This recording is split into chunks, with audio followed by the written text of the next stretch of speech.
کیا ہوا دیا بیبی، چھوٹے صاحب ٹھیک تو ہے نا؟ اس نے فکر مندی سے پوچھا۔ ہاں وہ ٹھیک ہے، نماز پڑھ رہے ہیں۔ دیا بیبی مجھے تو آپ کی طبیعت ٹھیک نہیں لگ رہی، کیا ہوا؟ رانی سر میں درد ہے اور بخار سا محسوس ہو رہا ہے۔ دیا بیبی میں آپ کے لیے وہ دوائیاں والا ڈبہ لاتی ہوں، آپ اس میں سے دوا لے لیں۔ اچھا ٹھیک ہے، میں وضو کر کے نماز پڑھ لوں پھر دوا بھی لیتی ہوں۔ وہ کسل مندی سے وہاں سے اٹھی اور وضو کرنے لگی۔ رانی امن کو رات کے کھانے کے لیے بلانے آئی تو اس نے کھانا کھانے سے انکار کر دیا۔ خان، وہ بستر پہ آنکھیں موندے لیٹا ہوا تھا۔ کیوں کر رہے ہیں آپ ایسا خان؟ وہ دو زنوں ہو کر اس کے پاس بیٹھ گئی اور روتے ہوئے بولنے لگی۔ امن خان زادہ نے تھوڑی سی آنکھیں کھول کر اس کی طرف دیکھا۔ دیا، میں نے تمہیں ہمیشہ غلط سمجھا، میں تمہاری شکل بھی نہیں دیکھنا چاہتا تھا۔ تم کو جھوٹی، مکار اور دھوکے باز، چالاک نہ جانے کیا کیا کہا، مگر تم نے اف تک نہ کیا۔ آج ایک بار پھر سے وہ اپنے آپ میں نہیں تھا۔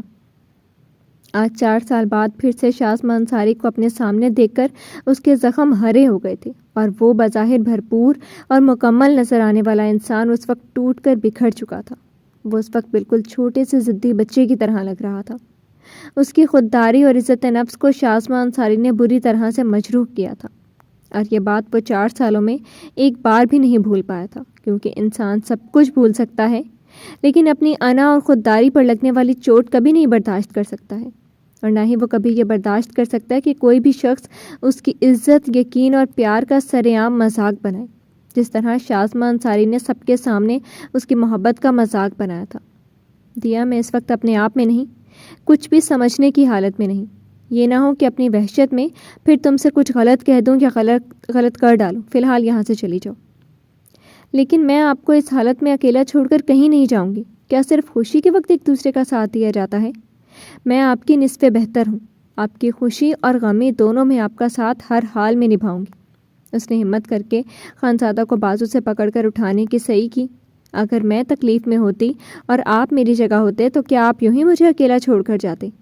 امن خانزادہ اٹھ کر بیٹھا مگر اپنے دکھتے ہوئے سر کو اپنی پوروں سے سہلانے لگا۔ میں ٹھیک ہوں، تم جاؤ یہاں سے۔ دیا کا بھی بخار کی وجہ سے جسم ٹوٹ رہا تھا، لیکن پھر بھی وہ برداشت کر رہی تھی، کیونکہ اس وقت اس سے بھی زیادہ تکلیف میں امن خانزادہ تھا۔ جاؤ دیا پلیز، کہا نا تم سے جاؤ یہاں سے۔ وہ اٹھ کر امن کے پاس آ گئی۔ وہ سرخ آنکھوں سے اس کو ہی دیکھ رہا تھا۔ کیوں خود کو تکلیف دے رہی ہو تم؟ چلی کیوں نہیں جاتی؟ وہ یکدم سے دھاڑا تھا۔ آپ یہ پانی پئیں اور خود کو نارمل کریں۔ امن اس کے ہاتھ سے گلاس لے کر لبوں سے لگا گیا۔ تکلیف میں نہیں، آپ دے رہے ہیں خود کو، مجھے اور بابا کو، ایک ایسی لڑکی کی خاطر جس نے آپ سے کبھی محبت کی ہی نہیں، جس نے بس اپنے مفاد کی خاطر آپ کو استعمال کیا، جس نے آپ کی انا اور خودداری کو کچل ڈالا۔ آپ ابھی بھی اس کو نہیں بھولے، لیکن جو لوگ آپ سے بہت زیادہ پیار کرتے ہیں، آپ کو تکلیف میں نہیں دیکھ سکتے، وہ آپ کو نظر تک نہیں آتے۔ کیوں کر رہے ہیں آپ ایسے؟ جس انسان سے کوئی تعلق ہی نہیں، اسی کے لیے آپ خود کو سزا دے رہی ہیں۔ آپ بھول کیوں نہیں جاتے وہ سب کچھ جو بھی ہوا؟ دیا اپنے اصلی انداز میں لوٹ آئی۔ وہ بولنا شروع ہوئی تو پھر بولتی ہی چلی گئی، یہ جانتے ہوئے بھی کہ وہ اس وقت شدید غصے میں تھا۔ نہیں بھول پا رہا چاہ کر بھی۔ خان، وہ سب جو بھی ہوا شاید وہ ہونا آپ کی قسمت میں لکھا تھا۔ آپ وہ سب کچھ قسمت کا لکھا سمجھ کر بھول جائیں پلیز۔ وہ آہستہ سے چلتی ہوئی اس کے پاس آ کر بیٹھ گئی۔ اس وقت امن بہت ٹوٹ چکا تھا اور اب اس ٹوٹے بکھرے امن خانزادہ کو اس نے سمیٹنا تھا۔ میں وہ دن کبھی نہیں بھول سکتا دیا، بہت پیار کرتا تھا میں اس سے۔ وہ پہلی ہی نظر میں مجھے بہت اچھی لگی تھی، معصوم سی، لیکن مجھے نہیں پتا تھا اس کی معصومیت کے پیچھے اس کی مکاری تھی۔ اس نے اپنی دوستوں سے شرط لگا کر مجھے نشانہ بنایا اور میں اس کی باتوں میں آ گیا، اور پھر شرط ختم ہوتے ہی وہ مجھے چھوڑ گئی۔ کیوں کیا اس نے میرے ساتھ ایسا؟ کیوں دیا اس نے مجھے دھوکا؟ اگر اسے مجھ سے محبت نہیں تھی تو کیوں کرتی تھی وہ مجھ سے گھنٹوں باتیں؟ کیوں گھومتی تھی میرے ساتھ؟ کیوں اظہار کیا تھا اس نے مجھ سے پیار کا؟ وہ اس وقت بالکل ہوش میں نہیں تھا، اور جو بھی اس کے منہ میں آ رہا تھا وہ بولے جا رہا تھا۔ جس بات کو وہ کبھی کسی کو ہوش میں رہ کر بتانے کا سوچ بھی نہیں سکتا تھا، وہ اس بکھری ہوئی حالت میں یہ سب کہہ رہا تھا۔ دیا نے اس کی پیشانی کے ساتھ اپنی پیشانی لگائی۔ اس کے پاس امن خانزادہ کے کسی بھی سوال کا جواب نہیں تھا، لیکن پھر بھی وہ چاہتی تھی کہ امن کے دل میں جو بھی ہے آج وہ سب کچھ اس سے کہہ ڈالے، تاکہ اس کے دل کا بوجھ ہلکا ہو جائے۔ امن اس کی طرف دیکھنے لگا۔ آپ نے چینج کرنا ہے تو آپ کے دوسرے کپڑے نکال دو، وہ اس کے دیکھنے پر جذبت سی ہوتی بولی تھی۔ دیا کو اس کی کچھ سمجھ نہیں آ رہی تھی، اگر اس کے سامنے کھڑی رہی تو نہ جانے کب اس کا موڈ بدل جائے اور ڈانٹ پڑنے کے زیادہ چانسز ہو سکتے تھے۔ دیا اس کے قریب سے گزری تو امن نے اس کی کلائی پکڑ لی۔ آہ! ڈر کے مارے اس کے منہ سے کراہ نکلی اور حیرت سے چہرہ موڑ کر امن کی طرف دیکھا۔ وہ اس کی آنکھوں میں دیکھتا کلائی کو کھینچ کر اسی طرح اپنے سامنے لے آیا جیسے وہ پہلے اس کے سامنے تھی۔ دیا کا دل تیزی سے دھڑکنے لگا تھا۔ وہ سرخ پڑتے چہرے کو جھکا گئی تھی۔ اب تو امن کے تاثرات دیکھنے کی بھی ہمت نہیں رہی تھی۔ امن نے اس کی کلائی چھوڑی تو اس نے شکر کا سانس لیا، لیکن اگلے ہی پل امن نے اس کی ٹھوڑی کو پکڑ کر چہرہ اونچا کیا۔ وہ ابھی ٹھیک سے حیران بھی نہیں ہو پائی تھی کہ وہ اس کی کمر کی گرد بازو حمال کرتا اس کے چہرے پر جھکا تھا۔ اپنے ہونٹوں پر امن کے ہونٹوں کا لمس محسوس کر کے دیا کے جسم میں ایک سنسنی کی لہر دوڑ گئی تھی۔ دل رکنے لگا تھا۔ اسے اپنے اتنے قریب دیکھ کر اس کی آنکھیں پھٹی کی پھٹی رہ گئیں، لیکن ابھی امن پر اس کی حالت کا کوئی اثر نہیں ہوا تھا۔ وہ اس کی گرفت میں سوکھے پتے کی مانند لرزنے لگی تھی۔ کچھ دیر بعد دیا کی بوچھل سانسیں چہرے پر محسوس کر کے وہ ہوش میں آیا تھا اور جلدی سے پیچھے ہٹ گیا تھا۔ دیا تو گرتے گرتے بچی تھی۔ اس کا چہرہ سرخی مائل دکھائی دینے لگا، پیشانی پر پسینہ چمکنے لگا تھا۔ دھڑکنوں کی آواز اس کے کانوں میں سنائی دینے لگی۔ وہ خود کو کسی اور ہی جہان میں محسوس کر رہی تھی، جبکہ امن اس کی بگڑی حالت دیکھ کر شرمندہ ہوا تھا۔ اسے بخار تھا، وہ اچھے سے اس کے جسم میں حرارت محسوس کر چکا تھا، اس لیے وہ چاہ کر بھی ابھی اس سے اپنا حق وصول نہیں کر سکتا تھا۔ شاید اس لیے کہ اللہ نے آپ کے ساتھ میرا مقدر جوڑ دیا کہ ہم ایک دوسرے کو سنبھال سکیں، لیکن میں اسے بھلا نہیں پا رہا، اس کی نفرت کو دل سے نکال نہیں پا رہا۔ وہ ضدی بچے کی طرح بولا۔ اگر کسی انسان کو بھولنا ہے تو نہ ہی اس سے محبت کریں اور نہ ہی نفرت، تبھی اسے بھولا جا سکتا ہے۔ اگر ہم اس شخص سے نفرت کریں گے تو وہ ہمیشہ ہمارے دماغ میں رہے گا، اور اگر محبت کریں گے تو وہ ہمارے دل میں رہے گا اور ہم اس کو کبھی بھول نہیں پائیں گے۔ شاید اس لیے آپ بھی ابھی تک شازمان انصاری کو نہیں بھول پائے۔ وہ بڑے رسان سے اس کو سمجھا رہی تھی۔ تم بھی چلی جاؤ، میں بالکل بھی اچھا نہیں، بہت دکھ دیے ہیں میں نے تم سب کو، میرے ساتھ ایسے ہی ہونا چاہیے، اسی قابل ہوں میں۔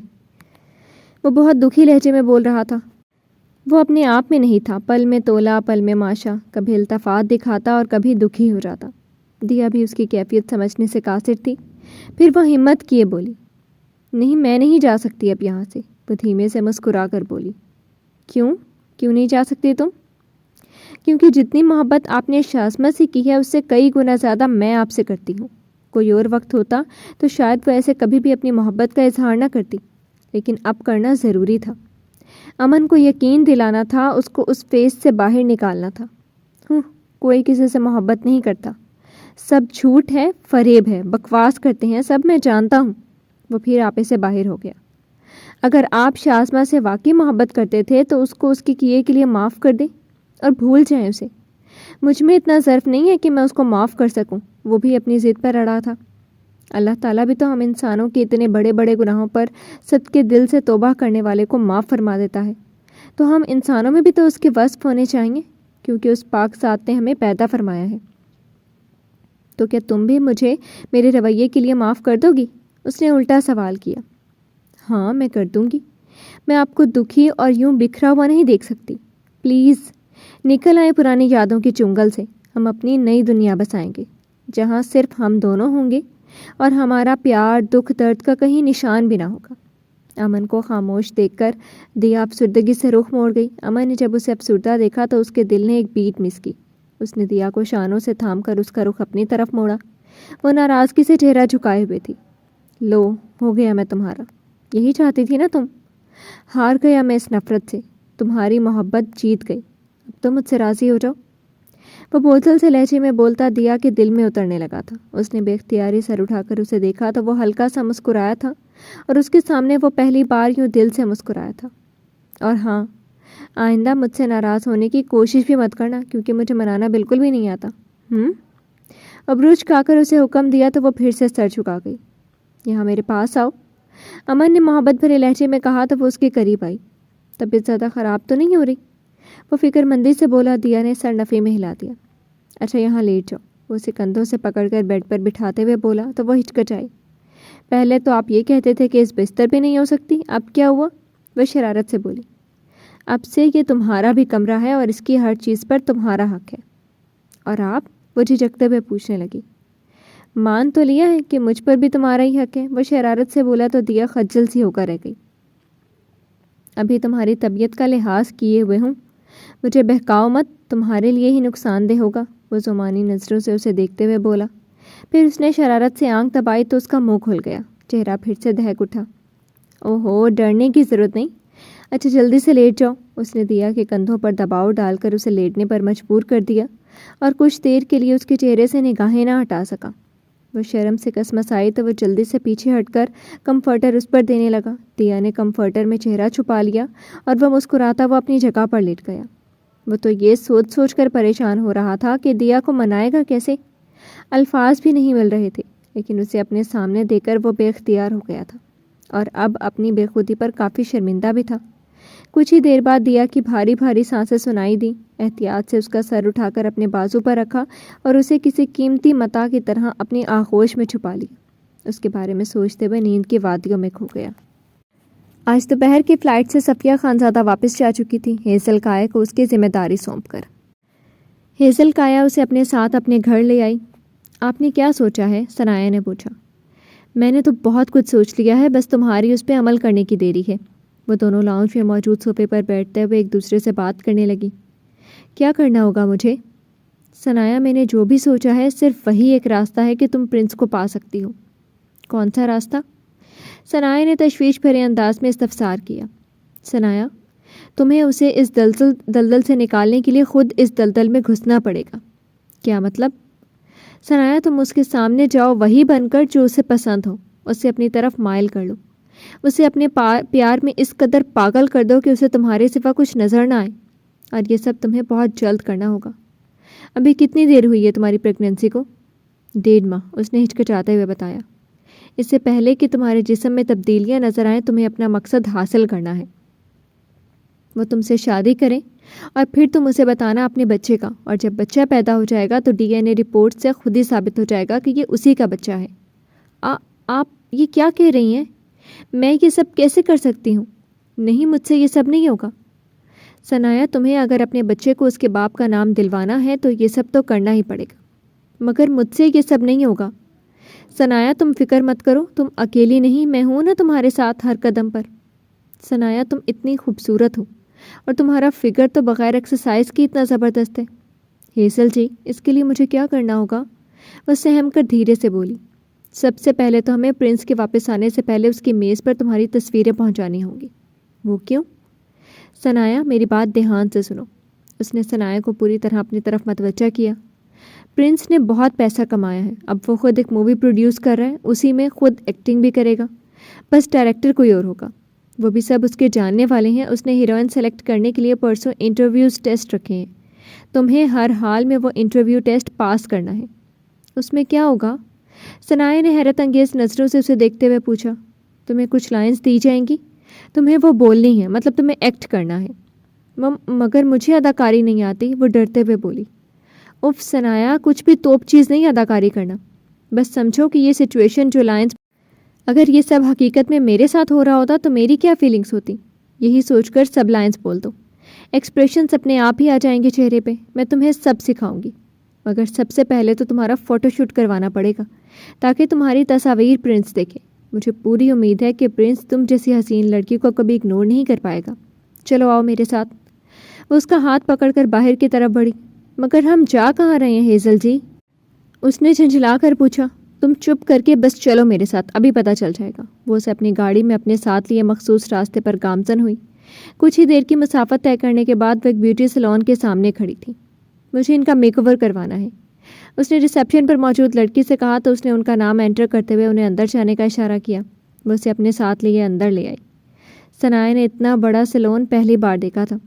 ہیزل جی، سچ کہوں تو میں سیلون لائف میں پہلی بار آئی ہوں، کبھی ضرورت ہی نہیں پڑی مجھے۔ سب سے پہلے تو جی کہنا بند کرو، صرف ہیزل کہو۔ اور کیا واقعی تم کبھی سیلون میں نہیں آئی؟ یار کیسی لڑکی ہو تم، وہ مسکرا کر بولی۔ آئیے میم، ایک سٹاف گرل نے اسے اپنی طرف بلایا۔ ثنایا، یہ عبایا اتار دو، یہاں سب لڑکیاں ہی ہیں، اور ویسے بھی آگے جا کر تمہیں اسے اتارنا ہی پڑے گا کیونکہ جیسا کام تم کرنے جا رہی ہو اس میں اس عبایا کا کوئی کام نہیں۔ مگر میں عبایا، وہ ہچکچانے لگی۔ ثنایا، ہیزل تیکھے چتونوں سے اسے گھورتے ہوئے بولی۔ ثنایا نے ابایا اتار دیا اور چیئر پہ بیٹھ گئی۔ سب سے پہلے اس کا مینیکیور پیڈیکیور کیا گیا تو وہ خود میں سمٹ رہی تھی۔ کیسے کوئی اس کی اتنی خدمت کر سکتا تھا؟ اسے بہت عجیب لگ رہا تھا کہ کوئی اور اس کے ہاتھ پاؤں کو سنوار رہا ہے۔ پھر اسے آئینے کے سامنے ایک ایزی چیئر پہ بٹھا کر اس کا فیشل اور سکن پالش کی گئی۔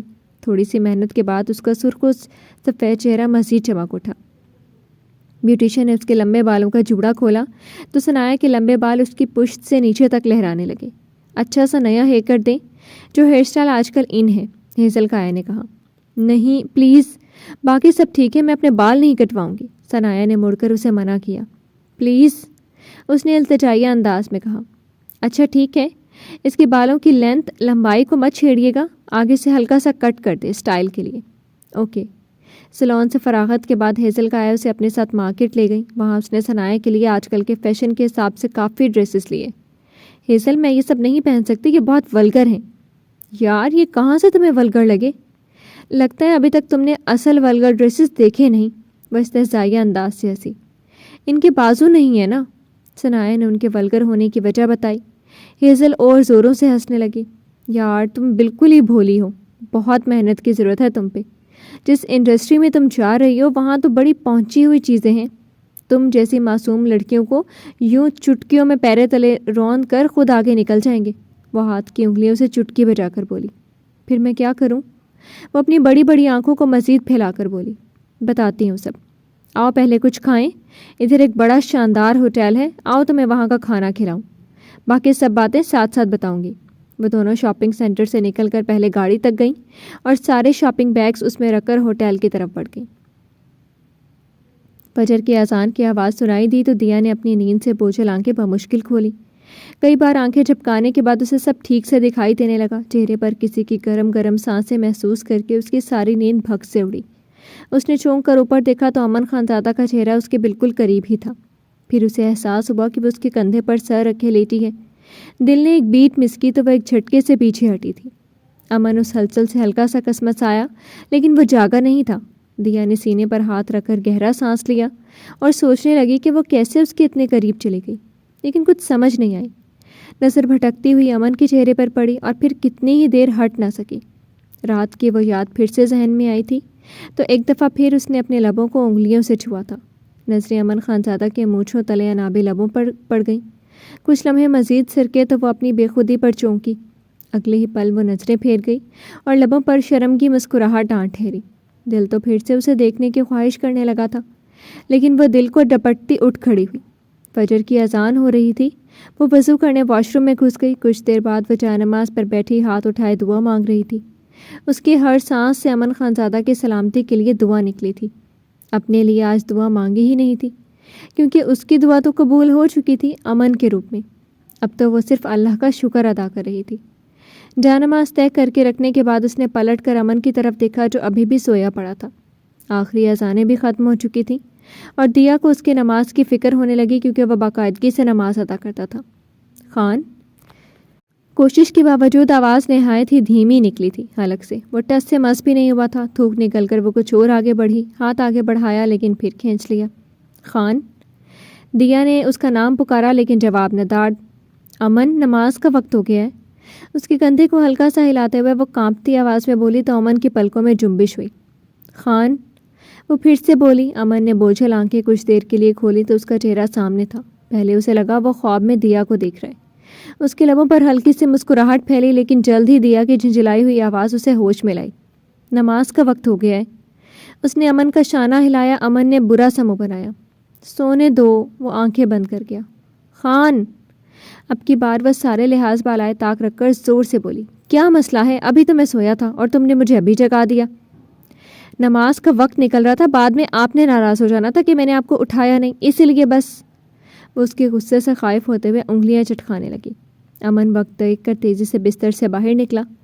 دیا کافی دیر اس کی واپسی کا انتظار کرتی رہی، مگر پھر کچھ دیر بعد گرم بستر میں ایک بار پھر دبک کر سو گئی۔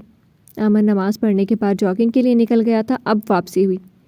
سورج کی روشنی چہار سو اپنے پنکھ پھیلا چکی تھی۔ امن کمرے میں آیا تو وہ بیڈ پر آڑی تیرچھی لیٹی گہری نیند میں تھی۔ امن اندر آیا اور اپنے دوسرے کپڑے لیے واش روم میں چلا گیا۔ کچھ دیر بعد شاور لے کر باہر نکلا۔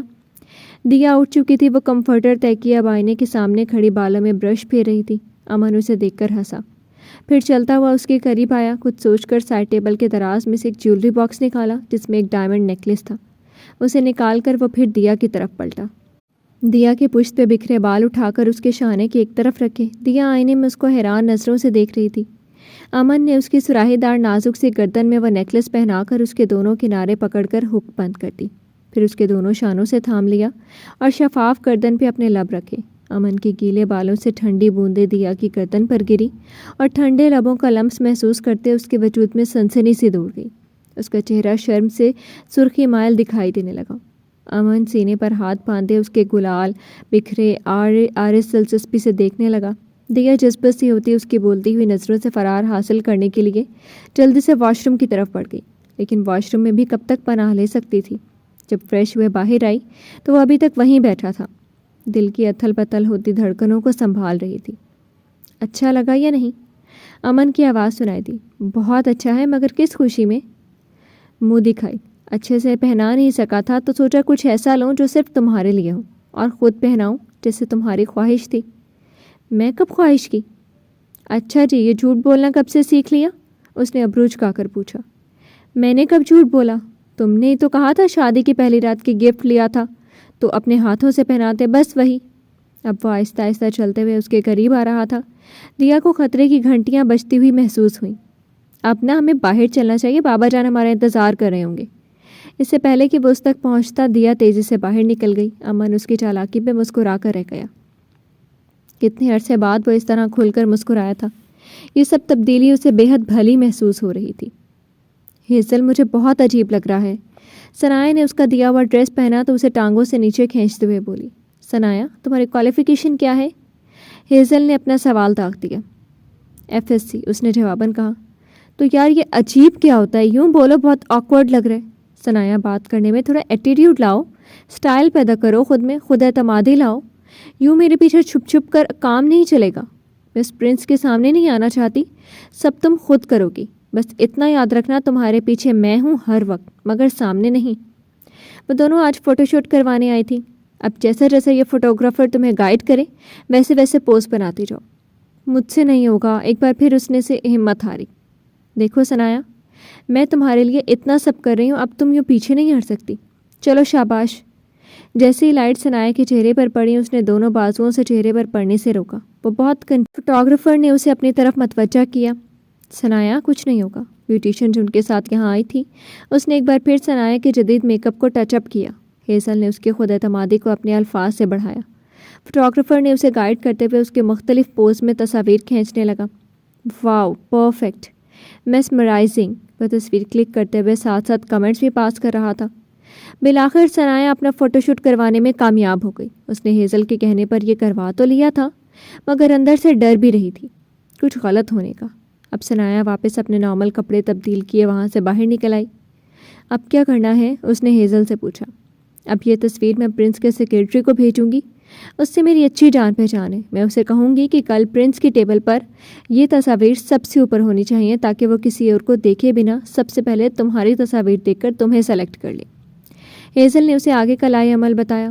آپ کو ایسا کیوں لگتا ہے کہ وہ مجھے سلیکٹ کریں گے؟ ثنایا نے دل میں اٹھتا ہوا سوال اس سے پوچھا۔ جی تو فرینڈس، کیسی لگی آپ کو آج کی ایپیسوڈ؟ امید ہے آپ کو بہت پسند آئی ہوگی کیونکہ آج تھی لانگ ایپیسوڈ۔ پھر حاضر ہوں گے ناول کی نئی قسط کے ساتھ، لیکن اس سے پہلے کمنٹ سیکشن میں اپنی رائے کا اظہار ضرور کیجیے گا۔ شکریہ، اللہ حافظ۔